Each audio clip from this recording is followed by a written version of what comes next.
Genesis 4. And Adam had relations with his wife Eve, and she conceived and gave birth to Cain. With the help of the Lord I have brought forth a man, she said.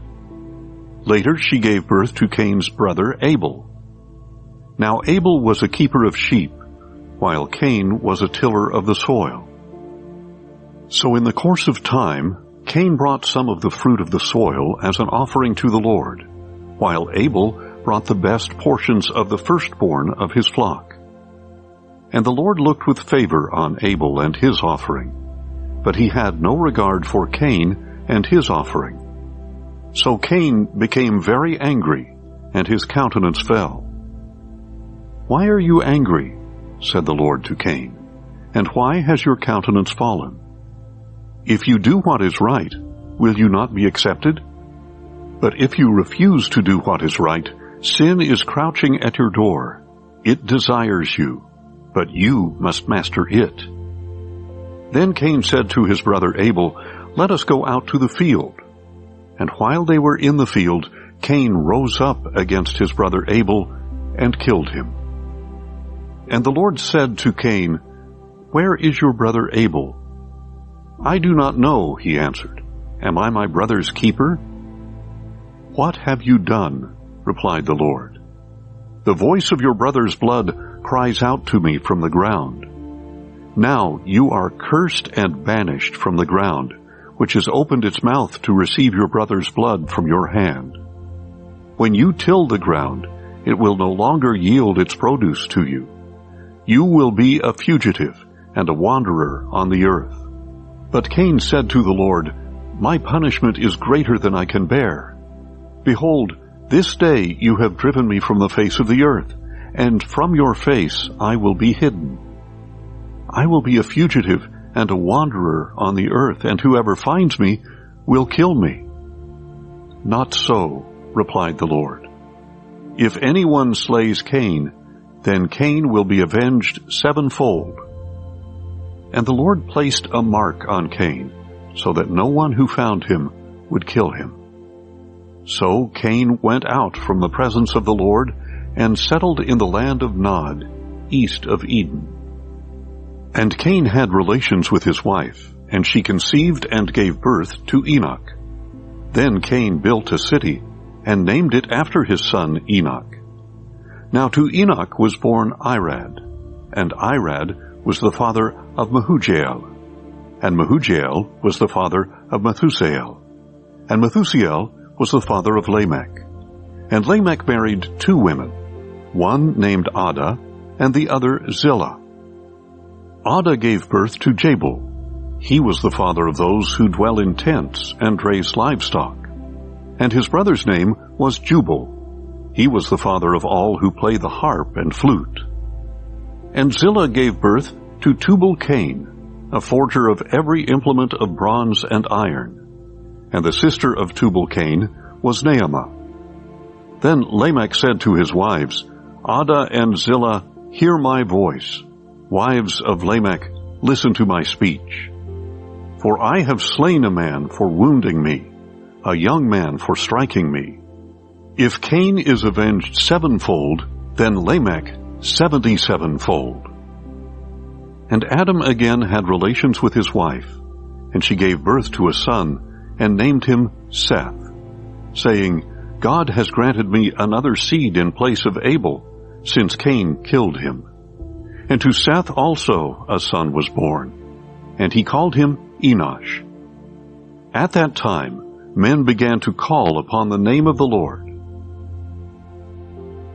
Genesis 5. This is the book of the generations of Adam. In the day that God created man, he made him in his own likeness. Male and female he created them, and he blessed them. And in the day they were created, he called them man. When Adam was 130 years old, he had a son in his own likeness, after his own image, and he named him Seth. And after he had become the father of Seth, Adam lived 800 years and had other sons and daughters. So Adam lived a total of 930 years, and then he died. When Seth was 105 years old, he became the father of Enosh. And after he had become the father of Enosh, Seth lived 807 years and had other sons and daughters. So Seth lived a total of 912 years, and then he died. When Enosh was 90 years old, he became the father of Kenan. And after he had become the father of Kenan, Enosh lived 815 years and had other sons and daughters. So Enosh lived a total of 905 years, and then he died. When Kenan was 70 years old, he became the father of Mahalalel. And after he became the father of Mahalalel, Kenan lived 840 years and had other sons and daughters. So Kenan lived a total of 910 years, and then he died. When Mahalalel was 65 years old, he became the father of Jared. And after he had become the father of Jared, Mahalalel lived 830 years and had other sons and daughters. So Mahalalel lived a total of 895 years, and then he died. When Jared was 162 years old, he became the father of Enoch. And after he had become the father of Enoch, Jared lived 800 years and had other sons and daughters. So Jared lived a total of 962 years, and then he died. When Enoch was 65 years old, he became the father of Methuselah. And after he had become the father of Methuselah, Enoch walked with God 300 years and had other sons and daughters. So Enoch lived a total of 365 years. Enoch walked with God, and then he was no more, because God had taken him away. When Methuselah was 187 years old, he became the father of Lamech. And after he had become the father of Lamech, Methuselah lived 782 years and had other sons and daughters. So Methuselah lived a total of 969 years, and then he died. When Lamech was 182 years old, he had a son, and he named him Noah, saying, "May this one comfort us in the labor and toil of our hands, caused by the ground that the Lord has cursed." And after he had become the father of Noah, Lamech lived 595 years and had other sons and daughters. So Lamech lived a total of 777 years, and then he died. After Noah was 500 years old, he became the father of Shem, Ham, and Japheth. Genesis 6.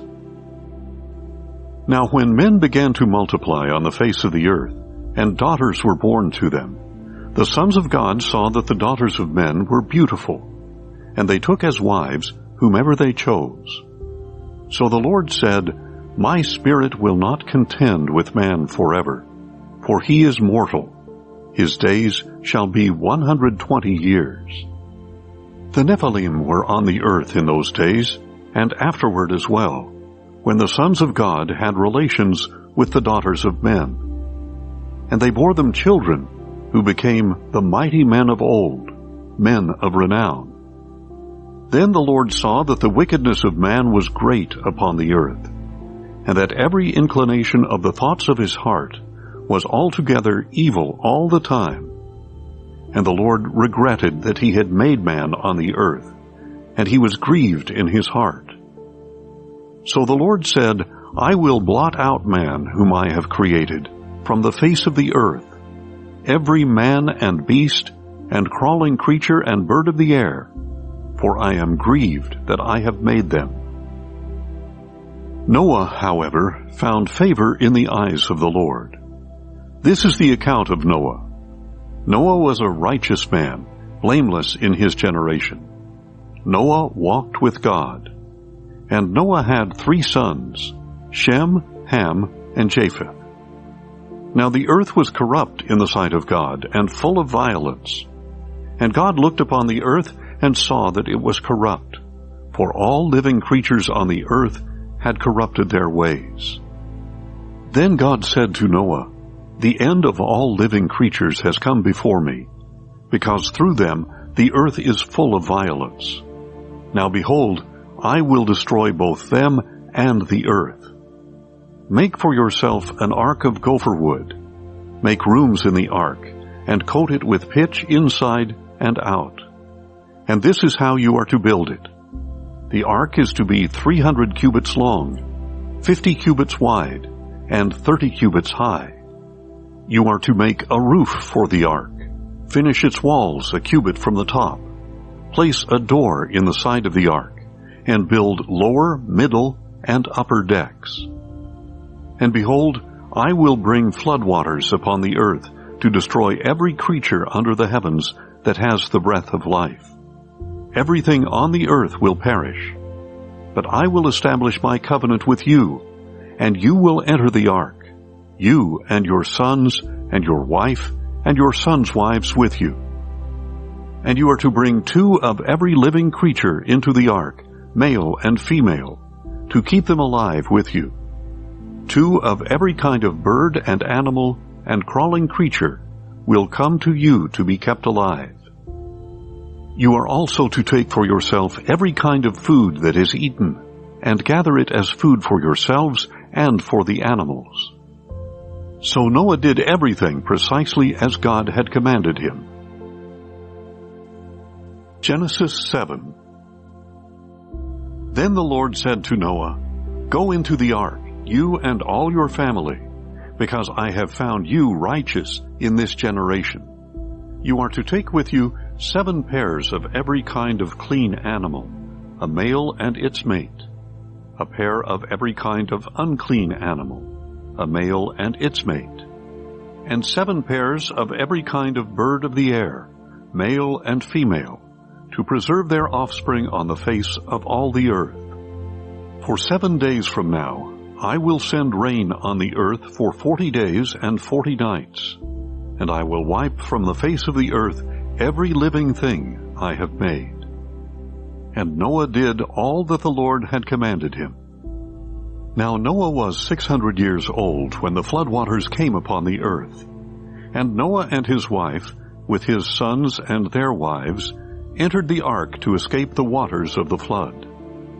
The clean and unclean animals, the birds, and everything that crawls along the ground came to Noah to enter the ark, 2 by 2, male and female, as God had commanded Noah. And after 7 days, the floodwaters came upon the earth.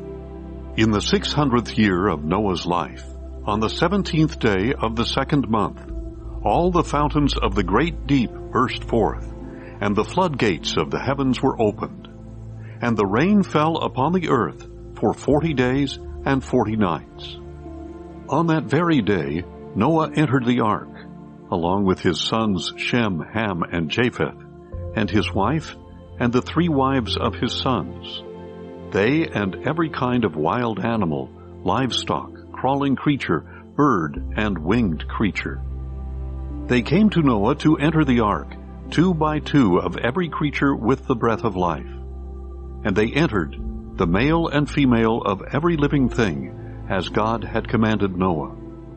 Then the Lord shut him in. For 40 days the flood kept coming on the earth, and the waters rose and lifted the ark high above the earth. So the waters continued to surge and rise greatly on the earth, and the ark floated on the surface of the waters. Finally, the waters completely inundated the earth, so that all the high mountains under all the heavens were covered. The waters rose and covered the mountain tops to a depth of 15 cubits. And every living thing that moved upon the earth perished. Birds, livestock, animals, every creature that swarms upon the earth, and all mankind. Of all that was on dry land, everything that had the breath of life in its nostrils died.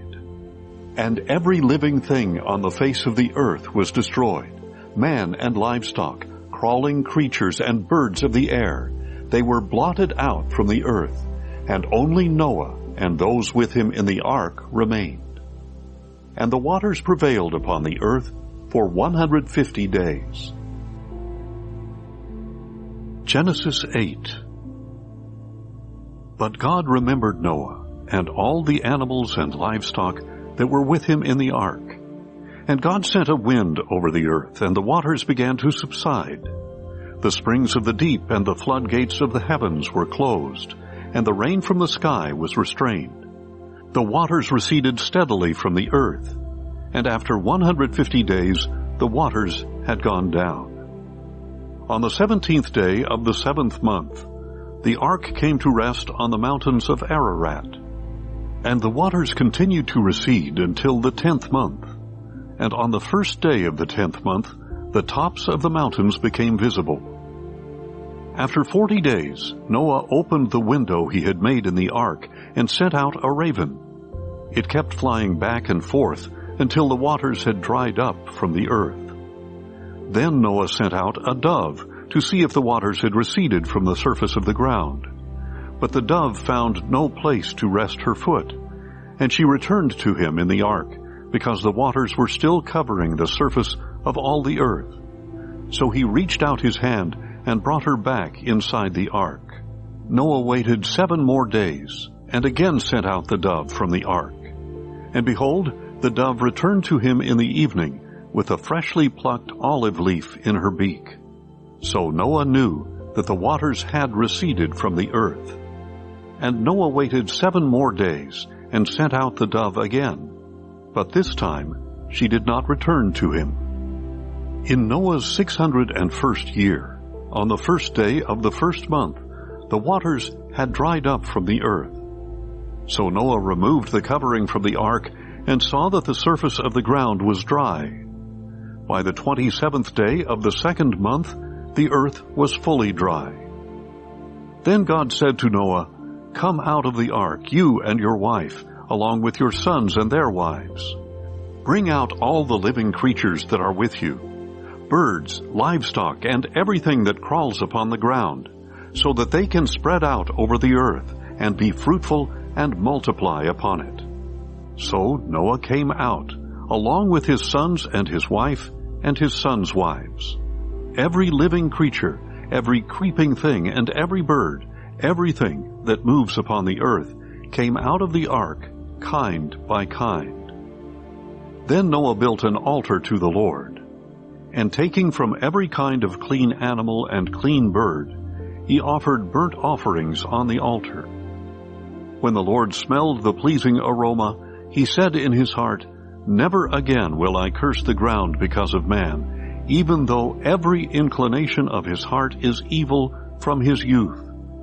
And never again will I destroy all living creatures as I have done. As long as the earth endures, seed time and harvest, cold and heat, summer and winter, day and night, shall never cease."